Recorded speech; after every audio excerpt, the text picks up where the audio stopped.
Hello, नमस्कार, आदाब, सत श्री अकाल और अस्सलाम वालेकुम। मैं हूं मोहम्मद अहमद काज़मी, लेकर आया हूं आपका पसंदीदा कार्यक्रम आपके रूबरू। मीडिया स्टार वर्ल्ड लगातार आपको इंटरनेशनल खबरें, खास तौर पर इजराइल फिलिस्तीन जंग और उसके अलावा जो इस पूरे इलाके में वाकयात हो रहे हैं उनको मुसलसल उसकी अपडेट आप तक पहुंचा रहा है और उसके साथ साथ कुछ जानकार लोगों से मुलाकातें करके आप तक पहुंचाई जा रही हैं ताकि हर पर्सपेक्टिव से चीजों को समझें। और जो प्रोपेगेंडा दुनिया में जिस तरह से चलता है कुछ खास वेस्टेड इंटरेस्ट के लिए, उससे जरा हट करके अपनी राय बना सकें।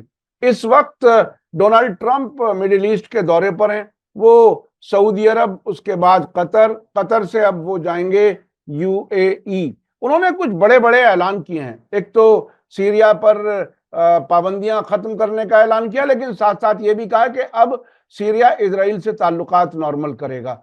उसके अलावा सऊदी अरब से कह दिया कि आप अपने वक्त पर इजराइल के साथ ताल्लुकात नॉर्मल करने का फैसला कर सकते हैं, यानी उनको ये छूट भी दे दी।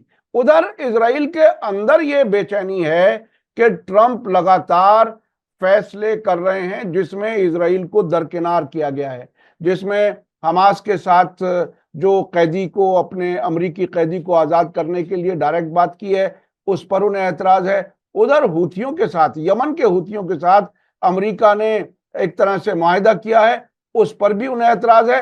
जबकि यमन से अब भी बेन गुरियन एयरपोर्ट पर और दूसरे इलाकों में लगातार हमले जारी हैं। तो ये एक नया मिडिल ईस्ट बनता हुआ नजर आ रहा है। ख्वाब तो शायद ये थी कि ग्रेटर इजराइल बनेगा, लेकिन अब ऐसा लग रहा है कि इजराइल से अमेरिका कुछ दूरी बना रहा है। ये बहुत ही टेम्परेरी फेज भी हो सकता है। बहुत मुमकिन है ट्रंप सिर्फ कारोबार के लिए आए हैं। एक 400 करोड़ का उन्हें एक हदिये में, तोहफे में जहाज भी मिला है कतर की तरफ से। क्या कुछ होगा इस सब में? उधर ईरान से बातचीत भी हो रही है और ईरान को धमकियां भी दी जा रही हैं। इन सब हालात को समझने के लिए मेरे साथ खास मेहमान हैं आफ्ताब कमाल पाशा साहब, जो जो जवाहरलाल नेहरू यूनिवर्सिटी में इंटरनेशनल अफेयर्स, खासतौर पर मिडिल ईस्ट अफेयर्स के एक्सपर्ट के तौर पर रहे हैं, डायरेक्टर रहे हैं वहां पर, और कुछ मुल्कों में वो सिफारतकारी डिप्लोमेट के तौर पर भी मुतय्यन रहे हैं। आफ्ताब कमाल पाशा साहब, वेलकम है आपका। मीडिया स्टार वर्ल्ड को आप वक्त दे देते हैं, उसके लिए बहुत बहुत शुक्रिया। क्या कुछ देख रहे हैं आप ट्रंप के इस दौरे और उसके साथ साथ ऐसे फैसलों से को जो जिससे इजराइल नाराज नजर आ रहा है? ये बहुत ही अहम नया वाकया है कि डोनाल्ड ट्रंप, अमरीकी प्रेसिडेंट, इस इलाके में आए और इजराइल का दौरा ना करें। आप इस सब को कैसे देख रहे हैं? ये बहुत ही ज्यादा अहमियत रखता है डोनाल्ड ट्रंप का ये दौरा।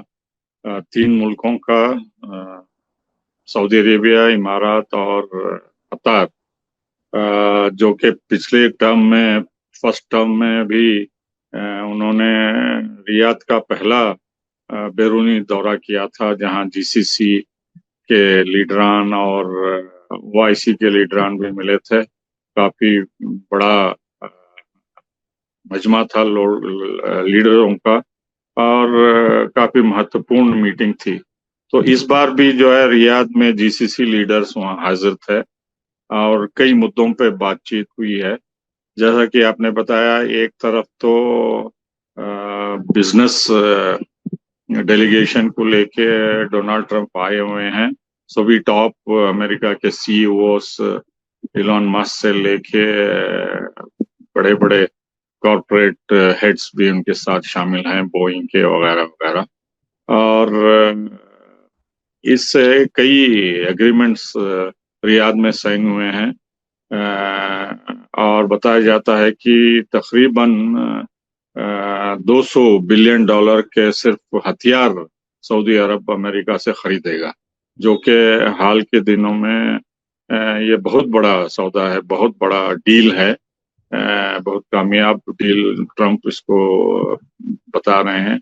और दूसरी तरफ उन्होंने ये Saudi Arabia investment, America investment fund को भी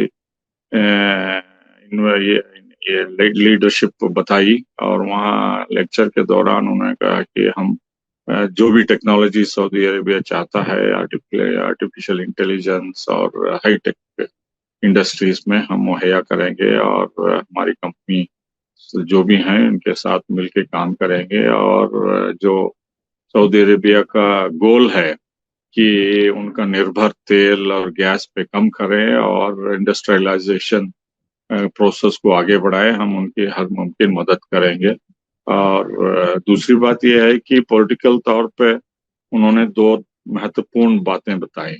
एक तो अल शारा जो शाम के सदर हैं उनसे मुलाकात हुई, हाजिरी दिए थे, और बड़ा ऐलान किया कि अमेरिका जो सैंक्शंस डाला है शाम पे पिछले 15 सालों से, उसको हटाए जाएंगे। और उन्होंने ये भी जिक्र किया कि हम इनकरेज करेंगे शाम को अब्राहम अकॉर्ड्स के तहत इजराइल के साथ पीस मुआहदा की बात भी शुरू करें।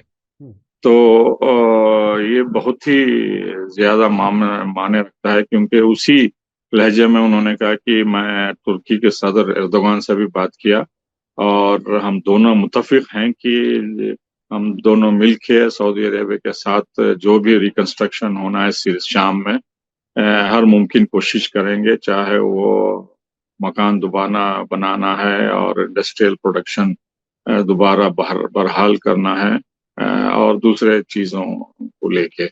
तो इससे जैसा कि आपने बताया, इजराइल काफी परेशान है, क्योंकि वो मनमानी से अपनी बमबारी करना चाहता था और टुकड़े टुकड़े करना चाहता था शाम को। ड्रूज इलाका, अलवाइट इलाका साउथ में, जुनूब में उसका दबदबा, और कुर्दों का नॉर्थ में वगैरह वगैरह। तो इसको सब ट्रंप ने पर्दाफाश कर दिया है और तुर्की के साथ मिलके शाम की बहाली करने का फैसला लिया है, जिसमें सऊदी अरेबिया भी बड़े पैमाने पे शामिल होगा। इसमें कतार और इमारत का भी शामिल होना बहुत मुमकिन है, जो कि अभी दौरा कर रहे हैं कतार से इमारत के लिए। दूसरी तरफ उन्होंने ये भी इशारा दिया है कि हम हर मुमकिन कोशिश कर रहे हैं ईरान के साथ न्यूक्लियर इशू पे मुआहदे के लिए। अगर नहीं होता है तो हर कदम उठाए जाएंगे जिससे ईरान न्यूक्लियर हथियार हासिल ना कर सके और इस इलाके में दूसरों देशों को खतरा ना बन सके। तो ये धमकी भी दी थी। शायद वो धमकी सऊदी अरेबिया और खाड़ी के उन तमाम दोस्तों के लिए है जो अमेरिका के ऊपर निर्भर हैं, जो ईरान से परेशान हैं सीक्रेटली, लेकिन ओपनली वो दोस्ती का हाथ बटाते हैं तेहरान से। तो ये डबल पॉलिसी अमेरिका की पहले से ये है कि ईरान का बहाना देके खाड़ी के देशों को अपने तसल्लुत के अंदर जमाए रखना और अपने असर और रसूख के अंदर उनको रखना, बोल के ये डबल पॉलिसी अमेरिका की पहले से ही नीति चली आ रही है। तो काफी सक्सेसफुल रहा उनका रियाद का दौरा। और जो पहले आशंका जो जताई जाती थी कि अब्राहम अकॉर्ड्स को बढ़ा के वो नॉर्मलाइजेशन प्रोसेस को भी बढ़ावा देंगे, लेकिन उसको मेरे ख्याल से टाल दिया गया है, क्योंकि सऊदी अरब लगातार ये कहता आ रहा है कि वहाँ गाजा में जंग रुकना चाहिए और वहाँ भूखमरी या ह्यूमैनिटेरियन एड जो इजराइल अलाउ नहीं कर रहा है वो गलत है। वहाँ हर मुमकिन कोशिश करके एड और ट्रक्स वगैरह सब दोबारा बहाल करना बोल के सऊदी अरब इसरार कर रहा है, और जंगबंदी नहीं हुए तक हम इसराइल से आगे नहीं बढ़ाएंगे इस नॉर्मलाइजेशन प्रोसेस को।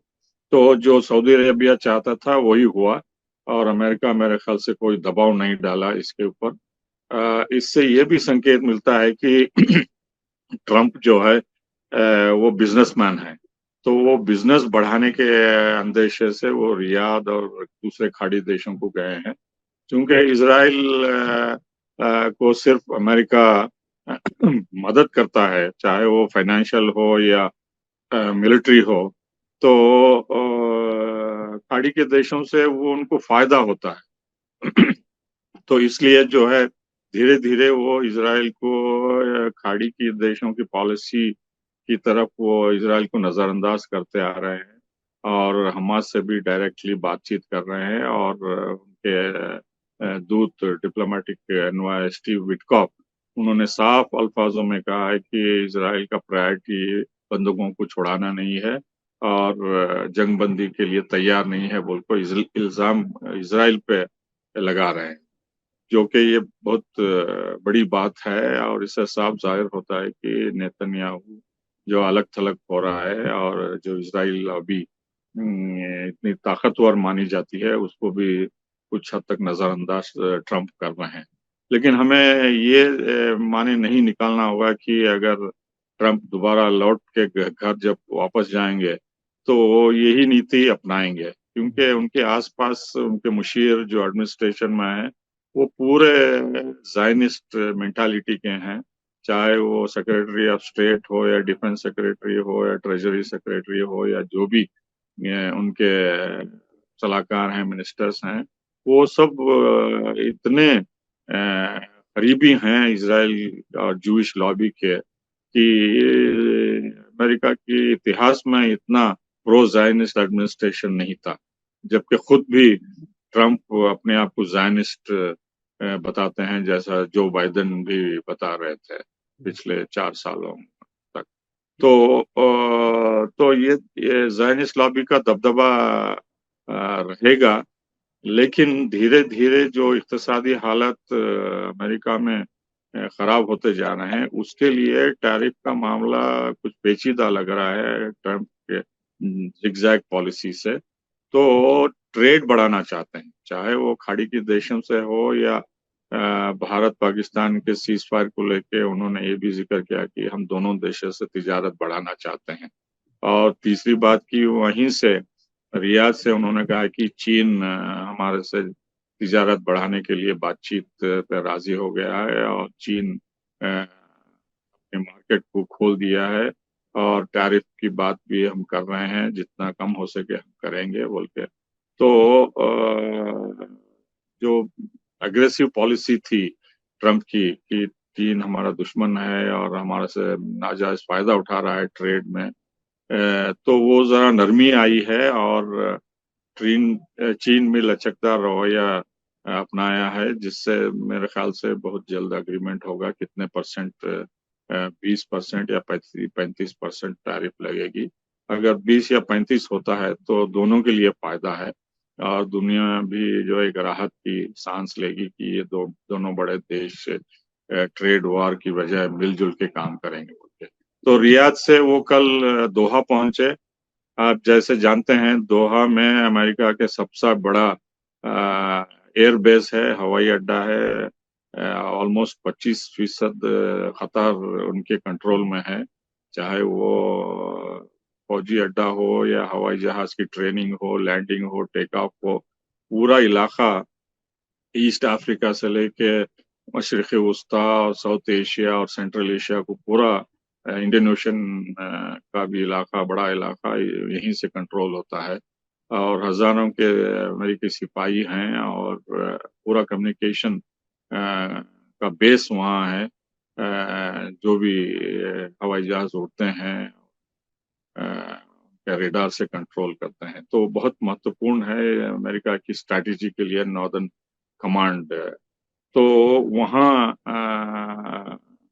उन्होंने 200 कतार 200 बोइंग जहाज अमेरिका से खरीदने के बात करके एग्रीमेंट साइन करे हैं और जनरल इलेक्ट्रिक से इंजन भी खरीदने की बात कर रहे हैं, जो कि काफी बड़ा ट्रेड एग्रीमेंट हुआ है। और खास तौर पे कतार के अमीर $400 मिलियन की खास plane, well equipped plane gift तोहफे की तरह ट्रंप को दे रहे हैं दोस्ती का हाथ बटाने के लिए, जैसा नरेंद्र मोदी ने काफी महंगे डायमंड्स और रूबीज जो बाइडेन के मिसेस को दिए और उनके रिलेटिव्स को दिए दोस्ती बढ़ाने के लिए, जो कि कंट्रोवर्शियल हो गया था। चूंकि कतार में डेमोक्रेसी नहीं है, कोई भी उफ बोल के इस गिफ्ट को आवाज नहीं उठाएगा, तो ये वहाँ के अमीर जो है वही कर रहे हैं जो दोस्ती बढ़ाने के लिए। और जो इजराइल से दबाव है अल जजीरा को लेके, या जो भी हमास के साथ उन्होंने मदद की, या नेतन्याहू करप्शन केस में इन्वॉल्वमेंट वगैरह वगैरह के, इन सब को अलग नजरअंदाज करने के लिए ये गिफ्ट पॉलिसी जो है अपना रहे हैं। और दूसरी बात यह है कि इन्वेस्टमेंट भी काफी प्रॉमिस किए हैं, किस हद तक वो होता है देखना होगा। वहां से वो अबू धाबी आज दोपहर को रवाना होंगे, और वहां पे भी उम्मीद है कि काफी बड़ा सौदा करेंगे। $1 ट्रिलियन का इन्वेस्टमेंट अमेरिका में भारत करने की वादा किया है। और इमारात भी अमेरिका की दोस्ती चाहता है, क्योंकि जो भी कर रहा है यमन में या सूडान में या सोमालिया में या लीबिया में या शाम में, तो ये बहुत ही कंट्रोवर्शियल हो गया है। सिर्फ अमेरिका को ही नहीं, तुर्की से भी, और उनके दूसरे साथी जो हैं सूडान, मिस्र वगैरह को लेके भी भारत भी कुछ हद तक नाराज है इमारात से कि ये हर जगह अस्थिरता फैला रहे हैं। अच्छे जो स्टेबल मुल्क हैं उन पे भी सिविल वॉर करा के एक गुट को सपोर्ट करके दूसरे से लड़ा रहे हैं। इंस्टेबिलिटी फैल रही है और हथियार आमतौर पर मुहैया हो रहे हैं बोल के, तो इनको भी न्यूट्रलाइज करने के लिए, और चूंकि इमारात के मंसूबे को सक्कोतर आइलैंड में इसराइल के साथ जो अड्डा बनाए जा रहे हैं, हवाई अड्डा और बहरी अड्डा, उस पे भी सऊदी अरेबिया और सूडान और दूसरे देश, मिस्र भी काफी नुक्ताचीनी की है। तो इन सब मुद्दों को लेके बातचीत होगी, और किस हद तक कामयाब होंगे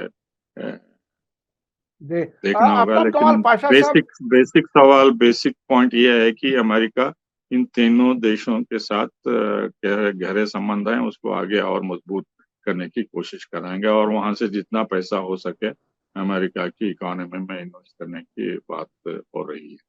तो जी। क्या पाशा साहब, एक एक ये खदशा जाहिर किया गया है। मैं अभी ओपेड देख रहा था, टाइम्स ऑफ इसराइल के एडिटर ने लिखा है कि अब इसराइल की जगह सऊदी अरब ले लेगा। सऊदी अरब ज्यादा नजदीकी अमेरिका का दोस्त और एलाई बनता हुआ नजर आ रहा है। जिस तरह से उन्होंने Saudi king, Saudi crown Prince की बड़ी तारीफें की हैं ट्रंप ने। वो एक तो वो थोड़ा सा समझने की जरूरत है, क्योंकि आपने खुद कहा कि ये जरूरी नहीं है कि ट्रंप जो कुछ यहाँ सफर के दौरान कह रहे हैं वॉशिंगटन पहुंचने के बाद भी वही कहेंगे, वो अपनी बात नहीं बदलेंगे। मुझे तो एक चीज ये महसूस भी हो रही है कि क्या ये नैरेटिव बदलने की एक्सरसाइज है। देखिए, अमेरिका अगर एक हफ्ते भी हथियार ना दे तो जंग बंद हो सकती है। वो तो अमेरिका कर नहीं रहा। दूसरे ये कि सीरिया का जो अहमद अल शरा है, जिस पर $1 करोड़ का इनाम था अमेरिका की ही तरफ से, आज ट्रंप उससे मिल रहे हैं प्रेसिडेंट ऑफ सीरिया के तौर पर, और बहुत सी आसानियां भी मुहैया कर रहे हैं, और उसमें इजराइल नाराजगी जाहिर कर रहा है। देखिए कितने कमाल की बात है, एक दिन में लेबनान के साथ जंगबंदी होती है, दूसरे दिन एलेप्पो पर हमला शुरू हो जाता है, 10 दिन के अंदर पहुंच जाते हैं दमिश्क में। यानी सब कुछ इजराइल, अमेरिका, तुर्की, सऊदी अरब, ये सब एक तालमेल में थे, कोऑर्डिनेशन में थे इस पर कब्जा करने के लिए। अब ये कहना कि उसी में एक दुश्मन की का नैरेटिव बना दिया जाए, एक दोस्त का बनाए, ये खेल कुछ ज्यादा बड़ा नहीं लगता। खुद मोहम्मद बिन सलमान जो जंग बंद करने की बात कर रहे हैं, वो अपने यहां का रास्ता बंद कर देना, जो जमीनी रास्ते से इजराइल को सप्लाई जा रही हैं।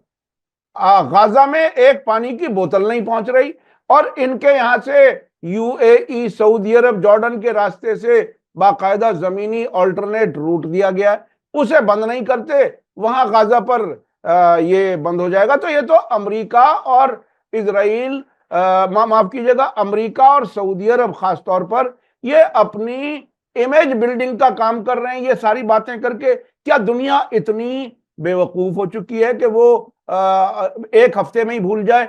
आज ही ट्रक भी गुजर रहे हैं इसराइल के लिए, आज ही वो ये कहते हैं कि जंग बंद होनी चाहिए। ये सब ऐसा नहीं लगता दुनिया को धोखा देने की बातें? जी, आपका शुबा जो है सच है, क्योंकि चाहे वो सऊदी अरब हो या कतार हो या इमारात हो या टर्की हो, ये दोहरा पॉलिसी अपनाते हैं, डबल पॉलिसी। एक तो एर्दोगान बड़े सपोर्टर बन के उभरते हैं गाजा के, फलस्तीनियों के और इस्लामी राइट्स के वगैरह वगैरह। और उसी तरह सऊदी अरब भी चिल्ला चिल्ला के बोलता है कि गाजा में सीजफायर होना चाहिए, वहाँ खाना जाना चाहिए, ट्रक जाना चाहिए। और मिस्र भी यही चिल्ला चिल्ला के कहता है कि पूरा बॉर्डर सील कर दिए हैं वो गाजा के और रफा का। और इमारात भी यही कहता है कि हम इतने फील्ड हॉस्पिटल बना दिए हैं फलस्तीनियों के लिए, इतनी गिजा पहुंचा दिए, इतना एड, इतने हवाई जहाज से हमने एड भिजवा दिया। कतार भी यही ढोल पीटता है। तो ये सब जो है पब्लिक को गुमराह करने के लिए करते हैं। एक तरफ तो बड़ा चढ़ा के भेजते हैं, अगर एक प्लेन भेज दिए तो एक हफ्ता प्रोपेगेंडा करते रहेंगे कि हमने इतना एड भेज दिया फलस्तीनियों को, इतने ट्रक भेज दिए और इतना पानी भेज दिया। एक एक बॉटल के लिए एक एक दिन का प्रोपेगेंडा करते हैं, जो कि जैसा कि आपने कहा इमारात से लेके सऊदी अरब, जॉर्डन, उर्दन होती है, किंग हुसैन ब्रिज से जो है नॉन स्टॉप दिन रात ट्रैफिक जा रही है इसराइल के हक में। इसराइल को जो भी पहुंचता था इलात बंदरगाह पे, चूंकि वो बंद है हूथियों की बमबारी से, तो ये दूसरा रास्ता खुला हुआ है अरबों के मनमानी से, अरबों के कंसेंट से, परमिशन से। तो दिन रात यहाँ 24 घंटे जो है ट्रक्स जा रहे हैं, हर एक चीज जो इजराइल को चाहिए वो यही लोग सप्लाई कर रहे हैं। और शुमाल से जो है तुर्की दिन रात तेल भेज रहा है, गैस भेज रहा है, और जो भी चाहिए मुहैया कर रहा है तुर्की। और साइप्रस के जरिए और अमेरिका भी हथियार भी भेज रहा है, और ग्रीस और साइप्रस और इटाली उनकी बहरिया से या शिप से पूरा लगातार सामान इजराइल को भेज रहे हैं। तो इजराइल में कोई चीज की कमी नहीं है, कोई चीज की। हालांकि वहाँ कई इंडस्ट्रीज बंद पड़े हैं और लोगों की कतार बनी हुई है Tel Aviv Ben Gurion international अड्डे पे बाहर जाने के लिए, इसलिए कि उनको पता नहीं कि कब मिसाइल हूती अंसारुल्लाह दागेंगे और कब हवाई अड्डा बंद हो जाएगा उनका इंटरनेशनल एयरपोर्ट। तो डर और खौफ में जी रहे हैं। लेकिन वहाँ की हुकूमत जो है नॉर्मल है बोल के लोगों को गुमराह कर रही है। हालांकि सायरन्स लगातार बजते आ रहे हैं, सिर्फ बेन गुरियन हवाई अड्डे पे ही नहीं, दूसरे पूरे इलाकों में, नेगेव में खास तौर पे वहाँ कई बार निशाना बनाए हैं हाइपरसोनिक बॉम्ब्स लेके। तो ये डबल पॉलिसी जो है ये अरबों की और तुर्कों की लगातार है बनजरिए ईरान के, जो कंसिस्टेंट ओपनली सपोर्ट कर रहा है एक्सिस ऑफ रेसिस्टेंस को, चाहे वो हमास हो या हिजबुल्लाह हो या पॉपुलर मोबिलाइजेशन फोर्स या हूती हो।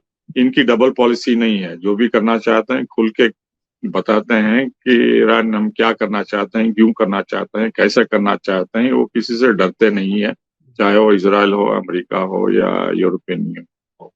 तो ये जो है जो आप बताए वसी इलाका इजराइल और सऊदी अरब और तुर्की वगैरह, इसमें सब ग्रुप्स हो गए हैं। जैसा अब सऊदी अरब, इमारात एक ग्रुप के हैं, तुर्की और कतार एक ग्रुप में है, और मिस्र और इजराइल एक ग्रुप में है।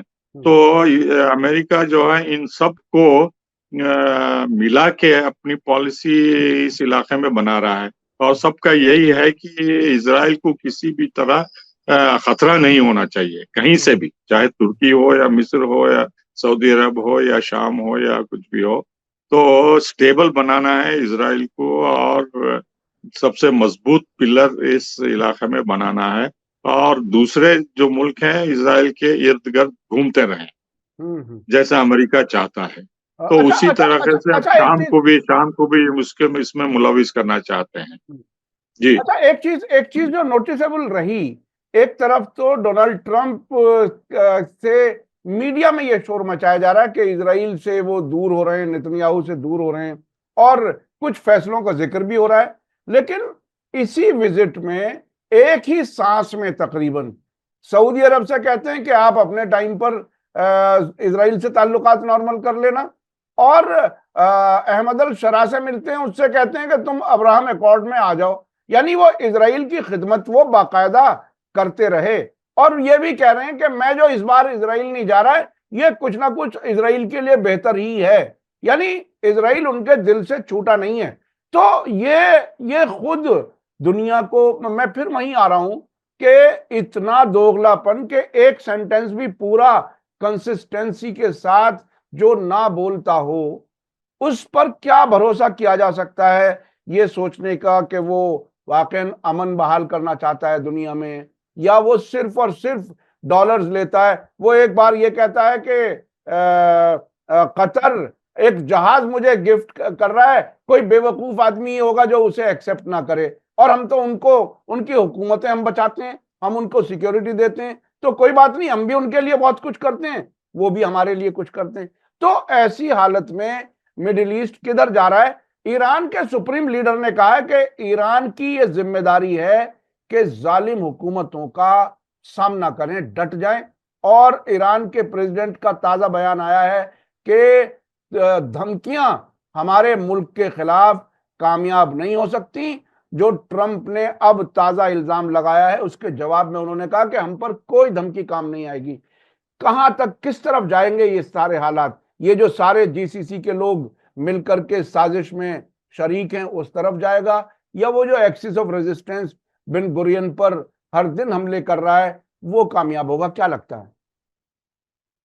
देखिए, मुझे मेरा मानना है कि ये ट्रेड और बिजनेस ट्रिप के अलावा, दोस्ती का हाथ बटाने के अलावा, इसमें सिक्योरिटी का भी काफी हद तक बातचीत हुई है।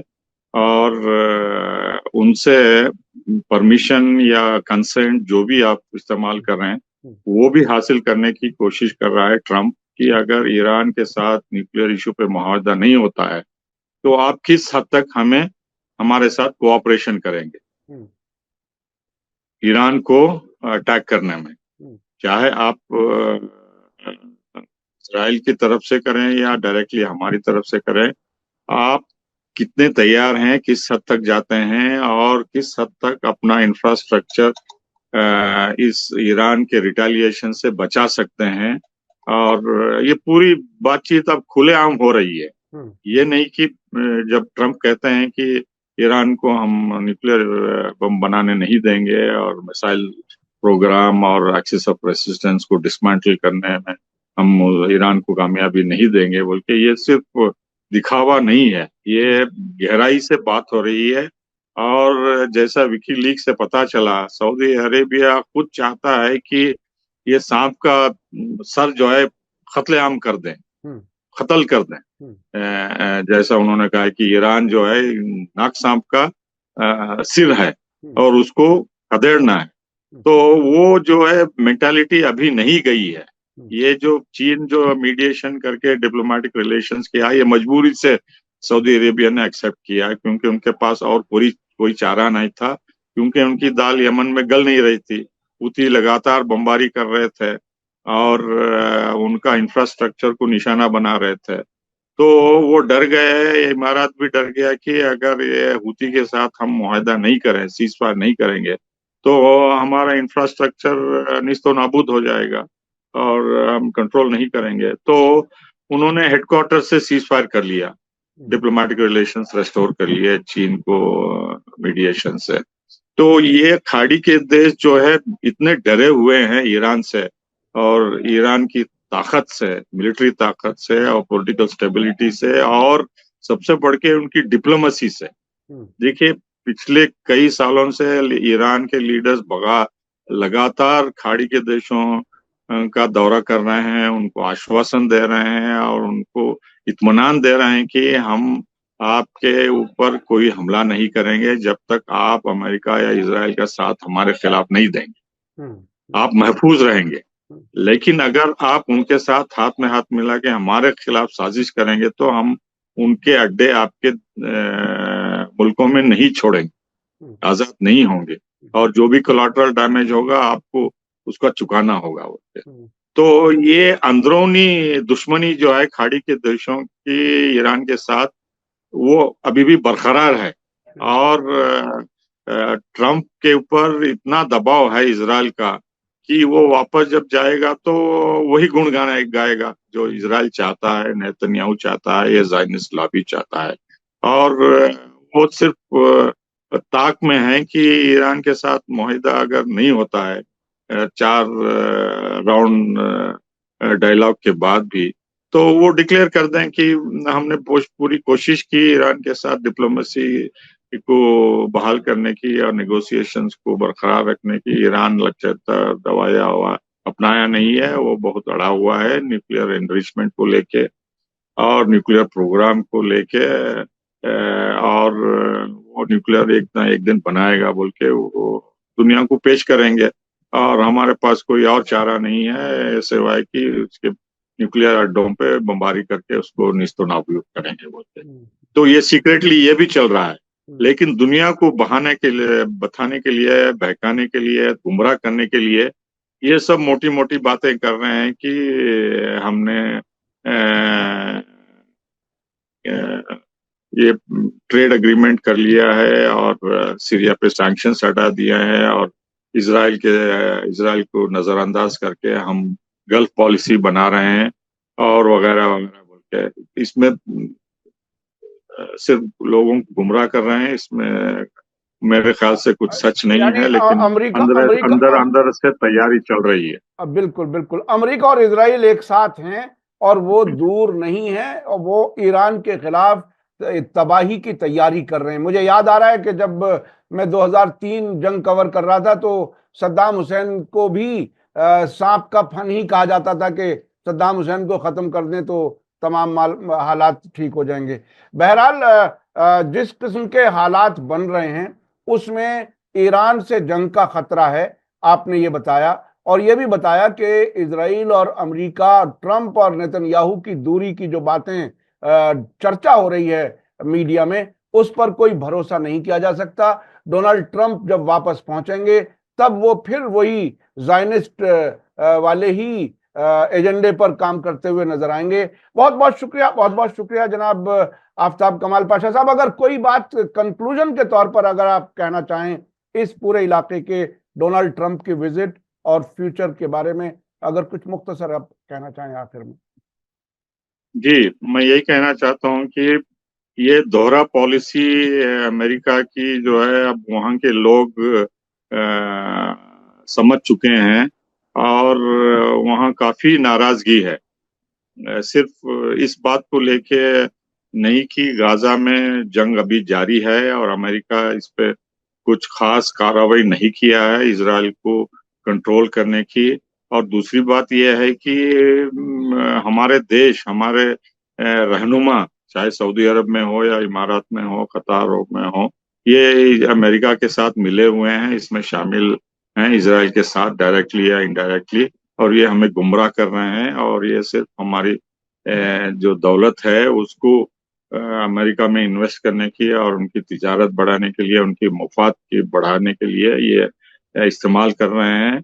और ईरान का न्यूक्लियर इशू लेके हमें गुमराह कर रहे हैं और दबाव डाल रहे हैं ताकि हम उनके असर और रसूख के अंदर रहें बोल के। लोग में जानकारी बढ़ती जा रही है और ये जानकारी और ये गुस्सा और ये एंगर जिसको कहते हैं इंग्लिश में, किस हद तक देखने में आता है जैसा अरब स्प्रिंग में हुआ, मिस्र में, टूनिशिया में, लीबिया में, यमन में, सीरिया में, ओमान में और कुवैत में वगैरह सब ऊपर वाला ही जानता है। लेकिन मेरे ख्याल से तो ये गाजा का गुस्सा जो है आग की तरह धीरे धीरे फैल रहा है और ये हुक्मरानों को चौकन्ना होना चाहिए कि आप जो गुमराह की बात कर रहे हैं, दोहरा पॉलिसी, डबल पॉलिसी इख्तियार कर रहे हैं।